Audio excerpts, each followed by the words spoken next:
Hello friends, welcome to Tech Turner. Today we will see this reference in lambdas. We will see how this behaves with respect to anonymous inner class and lambda expressions. Let's see this with the help of an example. Let's create an interface. Go to New Java class, select interface, give any name to interface. We'll create one method in the interface.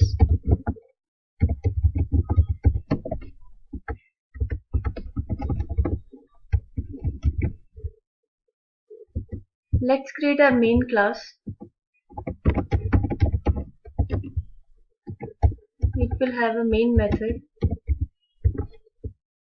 Let's create one instance method.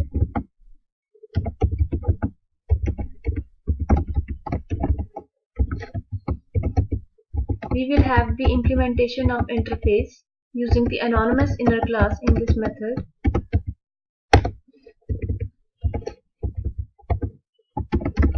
Let's print out this reference,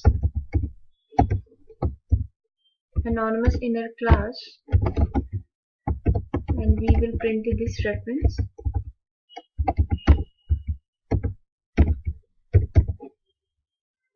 To execute this code, we need to call the interface method. Let's call the process method from the client class.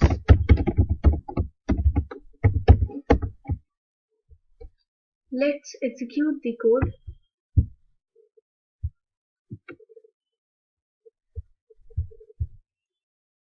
So here it's printed the fully qualified name of the client class followed by the $1 and some hexadecimal representation of the object.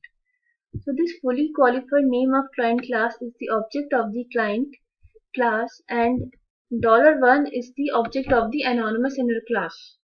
So here this represents the object of the main class followed by the object of the anonymous inner class.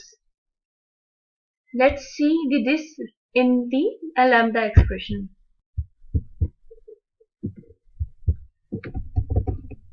Let's create the implementation of interface using the lambda expression.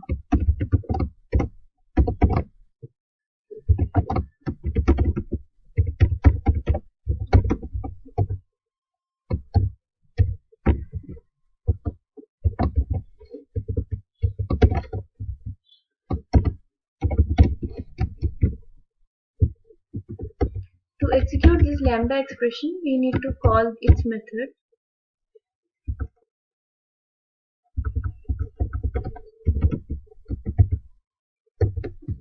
Let's execute our code.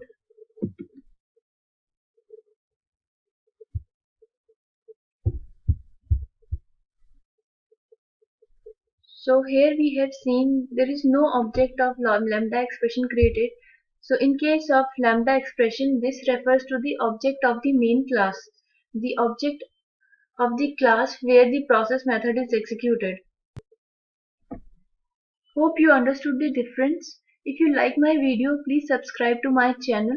Thanks all for watching my video.